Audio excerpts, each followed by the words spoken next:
당분간 네이버 나쁘게 볼 이유는 없고요. 바닥은 저는 좀 찍었다. 이렇게. 오픈 채팅에도 뭔가 약간 수익화를 도입하는 것 같은데 그게 진짜로 돈이 될지 한번 체크하시고 웹툰 비즈니스가 좀 잘 되는지도 체크를 하시면 되겠고,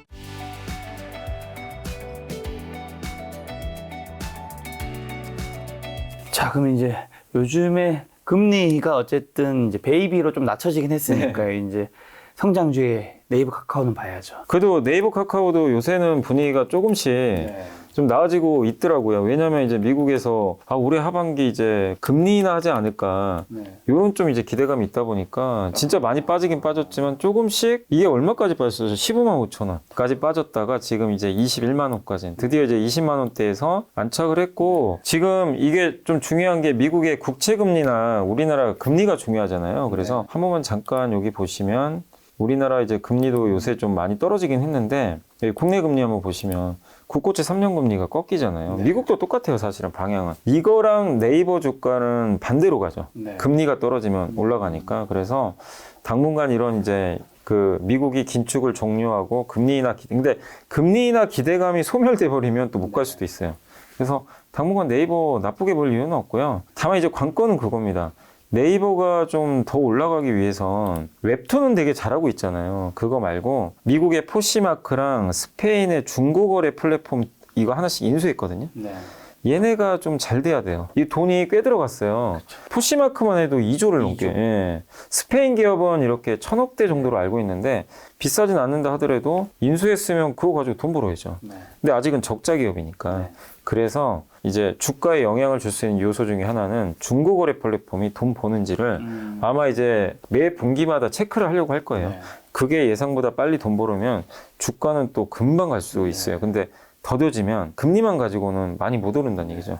그래서 그거를 네이버를 보실 땐 좀 매분기 역시 좀 체크를 해보시면 좋겠고, 아무튼 바닥은 저는 좀 찍었다. 이렇게 카카오는요? 카카오도 요즘에 주가 뭐 비슷하게 가죠. 카카오도 거의 뭐 흡사한 상황이고 46,500원에서 64,000원이니까 예, 좀 최근엔 좀 많이 올랐어요. 근데 카카오가 그동안 빠진 거 생각하면 아직도 사실 이거 올랐다고 보기 좀 민망하죠, 사실은. 근데 이제 똑같고 뭐 어차피 금리 관점에서 네이버랑 똑같이 보시면 되고 거의 흡사하게 가는데, 다만 이제 카카오는 지금 뭐 포시마크나 그런 거보다도 이 국내에서 지금 보니까 그 카카오 오픈 채팅 있잖아요.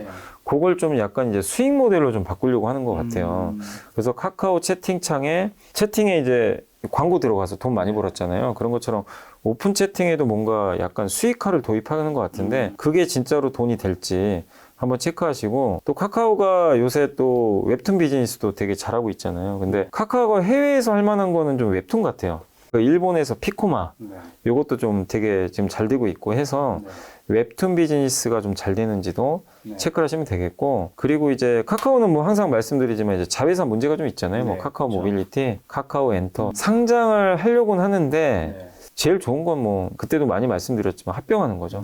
자회사 합병 이슈가 있으면 주가 레벨이 달라지지 않을까 싶긴 한데 그거는 아직은 모르겠고, 그래서 카카오의 자회사 상장만 좀 안 된다면 저는 좀 굉장히 좀 좋지 않아요. 네이버의 차이가 좀 그건 것 같아요. 그래서 그런 것들이 좀 가셔야되면 더 좋을 텐데 뭐 그건 제가 알 수는 없는 것 같고, 그래서 일단 금리가 꺾였다는 것만으로도 뭐 더 올라갈 수 있는 여지는 아직은 좀 남아있다라고 생각을 합니다. 이런 건 어떻게 판가를 하면 좋을까요? 예를 들면 카카오나 네이버는 어쨌든 큰 그림이 약간 좀 비슷하니까. 비슷하죠. 이게 이제 고점 쳤을 때 많은 분들이 좀 관심을 더 많이 가졌을 거잖아요. 개인분들은. 근데 여기 바닥을 찍었을 때 보면 그때 막 이제 화재 사고 나고 했었잖아요. 안 좋았죠, 되게. 저는 이제 막 그거 보면서 근데 주가가 안 빠지는 거예요. 이렇게까지 약게 나왔는데도 안 빠지니까 좀 이제 진짜 찐바닥 아닌가 생각을 했는데 근데 또 많은 분들이 막 공포에 이제 열릴 거다.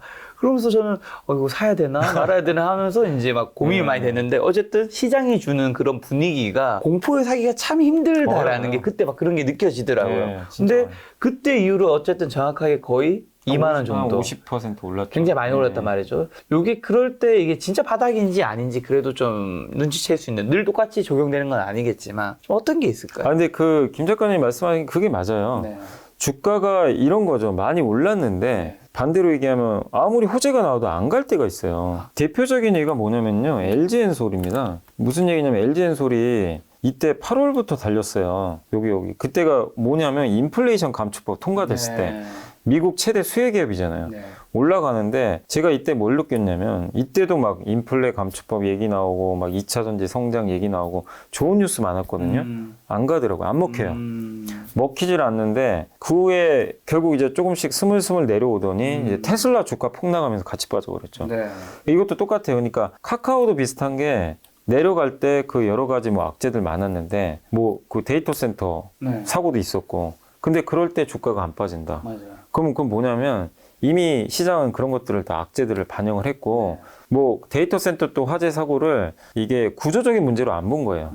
예. 그러니까 이게 악재가 나왔을 때 반응을 안 한다는 거는 약간 일회성으로 보는 거예요, 시장에. 네네. 근데 주가는 폭락해 있잖아요. 근데 그런 걸 보면서 근데 우리가 사실은 이런 주가를 바닥을 사실 지나봐야 알죠. 어떻게 알겠어요? 네네. 그 당시 몰라요. 근데 김 작가님 말씀대로 그건 정말 중요한 하나의 그 이유가 되기도 하거든요. 네. 그래서 그런 것도 좀 괜찮은 것 같고 그리고 이제 카카오는 꼭 그런 건 아닌데 우리나라 기업들은 제조업이 많으니까 아까 제가 그 SK하이닉스도 한번 보여드렸지만 보통 우리나라가 이 제조업체들은 적자도 나거든요. 그래서 이 PBR로 많이 봐요. 밸류.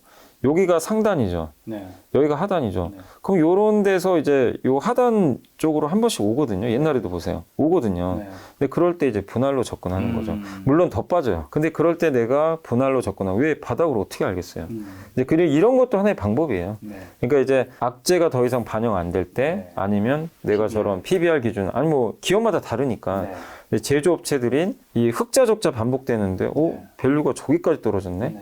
그럴 때는 한 번씩 그리고 똑같아요. 여기 이 정도 왔으면 바닥으로 보잖아요. 네. 근데 하이닉스도 아마 아시겠지만 온갖 악재가 다 나왔어요. 뭐 몇 조 적자는 아니 뭐 맞아. 근데 주가가 더 이상 안 빠질 때가 있단 말이에요. 네. 그런 얘기가 나와도 밸류는 싼데 안 빠지네. 그럴 때 들어가도 그러니까 물린다 하더라도 네. 이제 그런 과거 경험에 의해서 들어갈 만하고 제일 조심해야 될 건 이제 이런데 PBR이 높을 때 이때 무슨 얘기 나온지 아세요? 슈퍼사이클. 진짜 그랬어요. 근데 주가가 그때 슈퍼사이클 얘기 나왔는데 더 이상 안 가요. 예. 그때는 좀 조심하고. 그러니까 그런 것들이 되게 좀 중요한 좀 하나의 좀 경험이 아닌가 이렇게 좀 생각합니다. 또 최근에 은행주가 굉장히 많이 올랐죠. 대표 은행주가. 종목인 KB금융만 한번 볼까요? 은행주가 올라간 거는 그 온라인 파트너스가 이제 주주 서한을 보냈죠. 네. 우리나라 은행 왜 이렇게 인색하냐. 그러니까 사실 이게 와닿지 않을 수도 있어요. 아니 우리나라에서 은행만큼 배당 많이 주는 데가 있나? 그러니까. 왜냐면 은행주 보통 사면 기본 배당 수익률이 막 7, 8 정도 나오잖아요. 근데 이게 뭔 소리지? 그랬을 텐데 그게 왜 그러냐면요. 1년에 버는 돈 중에서 얼마를 주느냐가 이제 배당 성향인데 은행은 25%예요. 미국 은행은 50%를 줘요. 그게 이제 그 온라인 파트너스의 김창환 대표가 뭐라고 했냐면 주주산 보내면 미국만큼 줘라. 그러면 뭐죠? 2배를 더 주란 얘기예요. 그러니까 이걸 보냈는데 은행에서 아직 답변은 없어요. 근데 왜 움직였냐면요. 그런 이슈가 있었는데 신한지주가 그 자기 자본 비율이 있거든요. 그러니까 위험한 자산 빼고 남는 이제 한 자기 자본 비율이 있는데 위험 자산 대비 자기 자본 비율이 한 12% 이상이면 나는 그 12% 이상 되는 돈 예를 들면 12까지 있는데 12.8이에요. 사실 신한지주가 0.8이 남죠. 이게 자기 돈이에요. 이거는 배당으로 돌려주겠다. 주주 환원하겠다. 그 돈이요 2조가 넘어요. 그거를 연초에 이 워크숍인가요? 이제 보통 이제 그 회사들마다 연초에 막 이제 워크숍도 많이 하는데 신년에 하는데 거기서 얘기가 나온 거예요. 그러니까 이제 시장이 온라인 파트너스가 이걸 했는데 신한지주가 이걸 한다는 얘기인가? 이렇게 이제 이게 맞아버린 거예요.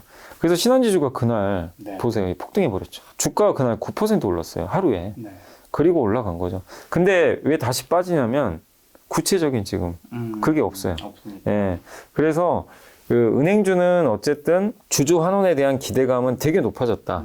실제 그럴 가능성도 있지만 주의하실 건 뭐냐면 아직 은행권에서 뭔가 제대로 된 구체적인 플랜이 나온 건 없어요. 그래서 여러분이 보셔야 될 건 3월에 주총 열릴 겁니다. 주총에서 좀 잘 보세요.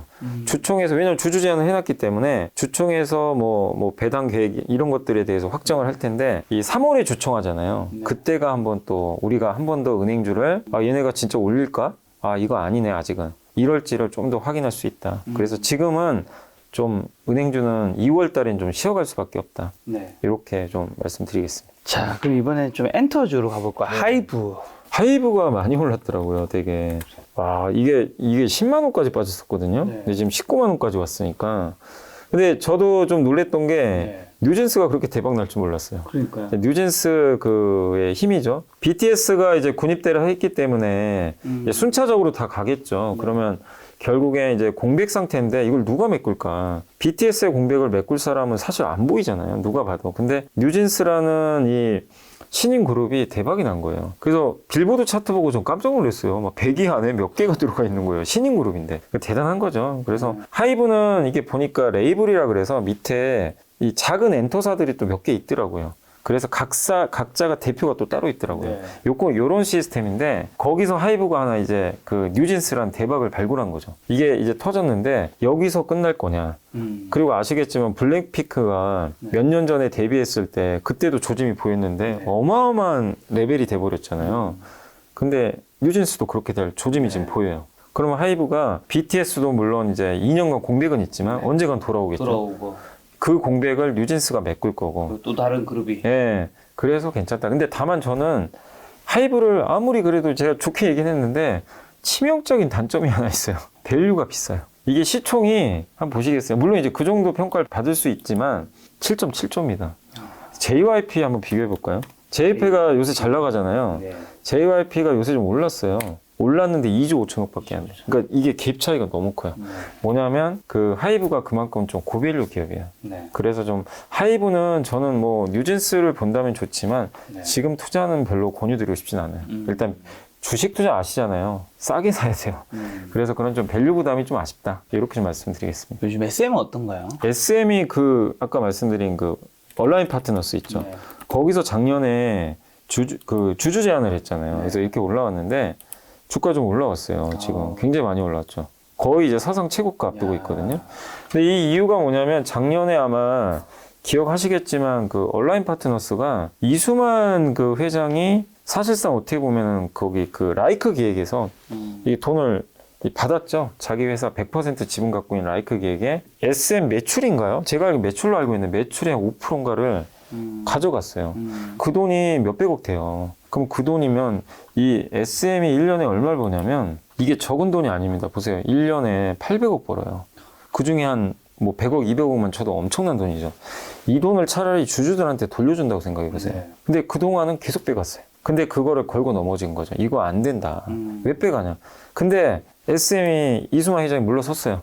계약 종료하고 이제 더 이상 이런 거 안 하고, 그리고 얼마 전에 또 주주 제한, 주주 환원하고 사회이사 선임하고, 그래서 이번에 김창완 대표인가요? 그 온라인 파트너스의 김창완 대표가 아마 SM의 사회이사로 아마 선정이 되는 것 같더라고요. 그러니까 SM이 이 어떻게 보면 주주 행동주의 편을 들어준 거예요. 그럼 어떻게 돼요? 주가는 당연히 반응을 하죠. 아까 그 은행주들처럼 이건 기대가 아니라 실제로 그렇게 될 것 같아요, 지금. 그래서 움직인 겁니다. 그래서 SM은 아시겠지만 우리나라에서 원조잖아요. 원조고 가장 포트폴리오가 단단한, 근데 왜 JYP보다 그동안 못 올랐냐면 그 주주 가치가 훼손돼 있었죠. 근데 이게 없어지니까 이제는 레벨업이 된다. 그런 좀 구도로 보시면 좋을 것 같아요. OTT는 좀 어떤 쪽이 좀 괜찮을까요? OTT는 요새 근데 CJ ENM이 우리나라 대표잖아요. 티빙이잖아요. 근데 이제 CJ ENM도 요새 좀 주가가 좀 괜찮긴 해요. 진짜 이것도 많이 빠졌다가. 근데 티빙이 아직은 적자거든요. 그래서 빨리 흑자 전환을 해야 되고, 국내에선 넷플릭스가 1위고 2등이 아마 그 웨이브인가요? 웨이브하고 지금 티빙이 아마 막상막한 걸로 아는데, 아무튼 이제 여기랑 싸우는데 요새 티빙도 좀 괜찮았던 게 티빙이 환승연애가 대박이 났다고 하더라고요. 봤습니다. 그래서 그것 때문에 가입자가 많이 늘어났대요. 그러니까 이제 되게 잘해요. 잘 만드는 것 같아요. 그런 오리지널 콘텐츠를. 근데 이제 CJ ENM에 이번에 저승사자 한 분이 오셨어요. 누구냐면 그 구창근 대표라고 제가 이름이 기억나는데, 그분이 구조조정 전문가예요. 왜 근데 그분이 온 게 주가의 호재냐면, CJ ENM이 작년에 막 그 미국의 헐리우드 제작사 하나 1조 원 주고 인수했어요. 엄청난 돈인데 적자예요. 이게 판은 벌려놨는데 돈을 까먹고 있는 거예요. 그럼 어떻게 됩니까? 돈 못 버니까 주가 풀어져 버린 거예요.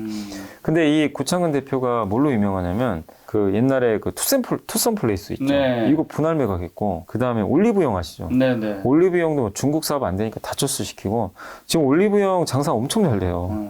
그렇게 하고 이제 여기로 넘어왔거든요. 이제 수익성에는 좀 일가견이 있는 분이에요. ENM 이제 이분이 왔으니까 이제 돈 벌겠다. 약간 이런. 근데 오자마자 뭘 했냐면 사업부를 원래 9개인데 5개로 줄여버렸어요. 그러니까 어떻게 됩니까? CJ ENM 주주들이 봤을 때, 야, 이젠 진짜 돈 벌 수 있겠다.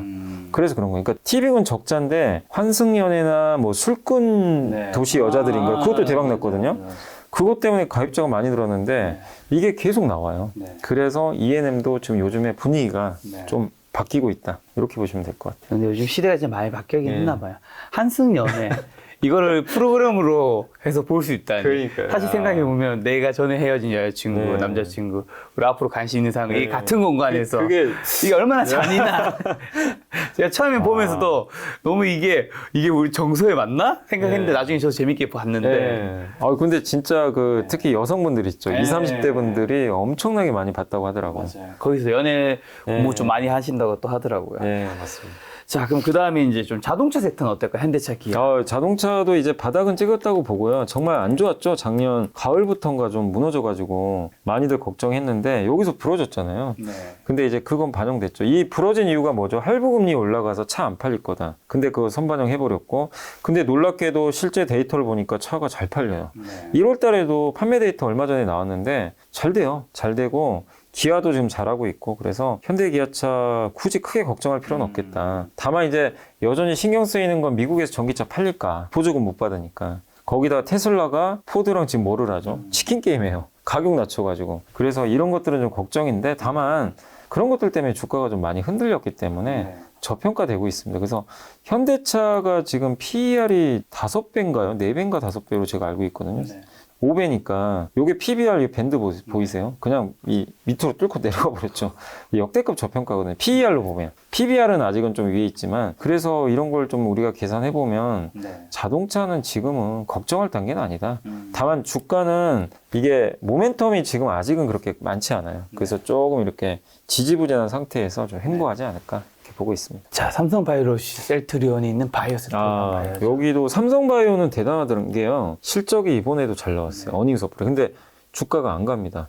왜 그러냐면 이제는 한마디로 뭐냐면 이제 감동이 없다고 표현이 좀 맞을지 모르겠는데 그냥 너무 항상 잘하니까 전교 1등이 전교 1등한 느낌이에요. 자꾸 그 느낌이 들면 뭐죠? 새롭지가 않죠. 새롭지가 않죠. 주식시장은 뭔가 이게 아까 삼성중공업은 전교 꼴등인데 네. 갑자기 얘가 보니까 야, 한 30등 중간은 하겠는데? 가능성이 보여.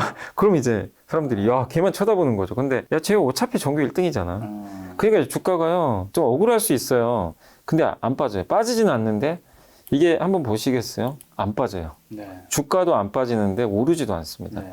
그래서 그냥 얘는 어차피 잘해.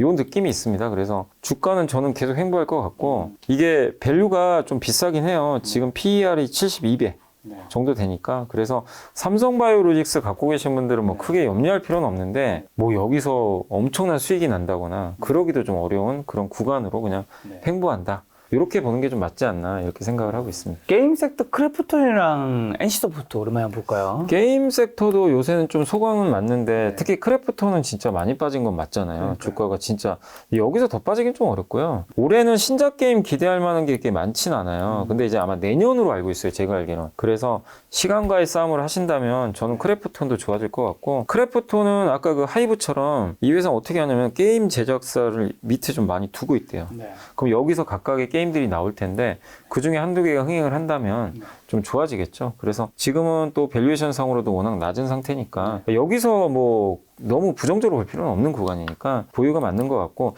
NC는 좀 다른 게 NC는 올해 상반기에 기대작이 하나 나와요.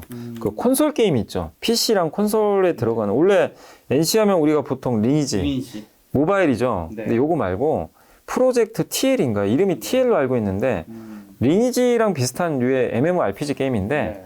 그게 올해 상반기에 나옵니다. 콘솔과 뭐 스팀 이런 데 나오는데 크래프톤은 흥행 실패해가지고 주가 빠졌어요. 근데 이게 흥행하면 어떻게 되겠습니까? 주가 레벨로 가겠죠. 근데 실패한다면 또 한 번 충격을 받을 거예요. 네. 그래서 NC소프트는 흥행 결과가 중요한데 나오기 전까지는 주가는 좋을 것 같아요. 기대감은 있으니까. 네. 자, 지금 오늘 굉장히 많은 주식과 종목 섹터 점검했는데 네. 그 위에서 좀 특히 좀 굉장히 싸 보여서 좀 주가 하락에 대한 부담은 좀 덜하지만 상승에 대한 좀 가능성도 있다고 보는 쪽 한 개 정도 꼽는다면 어디 쪽이? 제가 이제 말씀은 안 드렸는데 네. IT 쪽에서 좀 이제 아무도 관심도 별로 없는 것 같고 좀 싸 보이는 것 중에 하나가 대표주 중에 LG전자. LG전자. 네, LG전자가 저는 좀 괜찮은 것 같아요. 그러니까 LG전자가 왜 어떤 면에서 괜찮냐면 이제 원래 LG전자가 아까 이제 제가 등수 얘기를 했지만 원래 좀 잘했다가 작년에 돈을 많이 까먹었어요. 그래서 무슨 느낌이냐면 이제 등수가 많이 떨어졌는데 그래서 기대치가 낮아요. 이제는. 근데 이제는 올해는 한번 기대는 해볼 만하다. 왜냐하면 가전제품 이제 안 팔리는 거 다 알잖아요. 모르는 사람이 없어요. 근데 이 LG전자의 주요 매출처는 어디냐면 중국이 아니고 미국과 유럽이거든요. 유럽 비중이 꽤 돼요. 근데 유럽이 지금 요새 아시죠? 경기가 좀 좋아지고 있어요. 유럽 사람들이 좀 돈 이제 소비가 좀 늘어나고 그럼 어떻게 되겠습니까? 천연가스 가격 올라서 가전제품 못 샀어요. 전기요금 비싸지니까 폭락했습니다. 그럼 전기요금 정상화되면 소비가 좀 늘겠죠. 그리고 올해 하반기에는 미국이 아마 금리 인하할 수도 있어요. 그럼 미국의 소비가 다시 늘어나겠죠. 이 두 가지를 보면 저는 LG전자 이렇게 좀 낮았을 때 한 뭐 9만 원대 정도, 그러니까 10만 원 말고요. 뭐 9만 원대로 내려온다면 좀 괜찮은 자리 같고 또 한 가지가 전기차 부품 만들잖아요. 뭐 다들 아시겠지만 그 마그나라는 기업하고 합작사 만들어가지고 하는데 뭐 맨날 뭐 나오는 얘기가 뭐 애플카 한 해만 해. 근데 애플카보다도 전동화 사업부가 지금 흑자거든요. 그래서 이것들이 올해 더 좋아질 여지가 있으니까 그래서 저는 LG전자도 좀 한번 관심 기울일 자리가 아닌가 이렇게 생각은 하고 있습니다. 알겠습니다. 오늘 이제 FOMC도 이제 발표됐고 어쨌든 우리가 뭐 엄청 기대한 뭐 금리 인상을 멈추거나 뭐 그러지는 않죠. 어쨌든 베이비 정도로 우리가 나쁘지 않은 것들이 나왔는데 지금 주식시장 준비하면서 가장 경계할 행동만 마지막 한번 좀 찝어주신다면. 또 이거 같아요. 그러니까 항상 그렇지만 공포심을 좀 갖지 말자. 뭐냐면 오를 때도 공포가 있고요. 내릴 때도 공포가 있어요. 불과 12월 달에 또 기억을 아마 여러분들도 하실 것 같긴 한데 뭐냐면 12월하고 1월 초에 여기 보이시죠? 이때 또 무슨 얘기 있었습니까? 이제 2천 깨질 것 같다. 맞아요. 이때 공포스러웠어요. 작년 10월 그죠? 무섭잖아요. 무섭죠. 근데 이럴 공포스러울 때 사실은 좀 용기를 내는 게 필요한데 그때 누가 용기를 내겠어요? 막 빠질 것 같은데. 근데 지금은 또 경계할 게 뭐냐면 여기서 만약에요 2,500, 600을 갈 수도 있잖아요. 그러면 포모 현상이 또 나옵니다. 여기서 파신 분들이나 못 산 분들 있잖아요. 그때 가서 그러면 야 이거 또 사야 되나? 나만 못 샀나? 이런 또 올라가는 거에 공포가 생겨요. 업사이드 릴. 예, 근데 그럴 때 투자하지 마세요. 기다리면 또 내려옵니다. 올해 이렇게 뭐 예를 들면 코로나 때처럼 이런 식의 상승이 나오기는 좀 쉽지는 않거든요. 그러니까 중간중간 누르면서 갈 거예요. 그래서 내려갈 때 공포심도 좀 경계하시되 올라갈 때 내가 못 사서 공포심도 경계를 하자. 이걸 좀 말씀드리고 싶습니다. 어쨌든 시장이 주는 그런 공포심에서 우리가 좀 벗어나서 투자 결정을 좀 잘했으면 좋겠다. 이사님과 또 3월에 뵙도록 하겠습니다. 오늘 만나는 손님은 염상 이사님이었습니다. 지금까지 여러분 소중한 시간을 함께 해주셔서 정말 감사합니다. 오늘도 금작가였습니다. 고생 많으셨습니다. 감사합니다.